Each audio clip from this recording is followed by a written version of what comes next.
Good morning guys. Ito guys, yung pagbukas ko ng pinto alas 5:45 ng umaga. Yan, yung kinainan nila kagabi. Ito yung pinto palabas ng bahay namin papunta ng kusina. So tingnan nyo naman guys kung paano. Ang lapit-lapit lang ng basurahan. Diyan lang, parang binuksan lang yung pinto, tinapon dyan. Alangan naman yung wala naman kaming pusa dito. Kasi yung mga pusang galaan doon sa labas, nakasarado ang gate. O ayan, diba? Tignan nyo. Ito yung pinto palabas. Parang binuksan lang, tapos tinapon dyan. Tapos tingnan nyo naman, ang lapit-lapit ng basurahan. Hindi makatapon sa basurahan. Ito yung problema ko sa kanila. Napakaburara talaga nila. Ewan ko, kaya naisip ko minsan, hindi na lang ako maglalagay ng basura. Lalaki-laki ng basurahan. Hindi nakaabot, ilang lipa na lang yan, oh. Ay, Diyos ko, buhay abroad. So, walang nagawa si Inday, pinulot at itinapon sa basurahan. My goodness. Marunong kumain, pero hindi marunong magtapon sa basurahan. Ay, Diyos ko, Lord. Nagdagdag stress, may problema pa sa Pilipinas. Stress ka pa dito sa mga alagat amo mo. Hindi naman lang, ganito talaga sila. Ang arte-arte, pero ang dugyot-dugyot.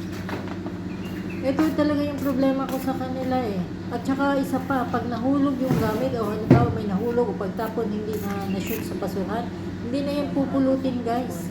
So ito na nga, kukunin ko yung mga sinampay ko kasi ang daming ibon na nagliliparan at saka ang daming nagdudumi sila tapos yung dumi pumupunta dyan. So kailangan kong tanggalin.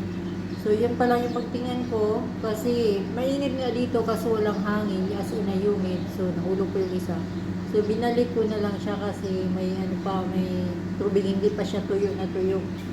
Pag tinanggal ko yan, nabasa, mangangamoy. So, binalik ko na lang siya. Baka mamaya-maya, pagkatapos ko maglinis sa taas, kukunin ko yan siya. Ganito talaga dito, kailangan umagang magising kasi nga mag-isa lang ako. Ayan. Yung mga alaga ko pa ay Diyos ko, mader, ang tagal gisingin. Kaya isang beses lang akong pag ginising ko yan, isang beses hindi na magigising.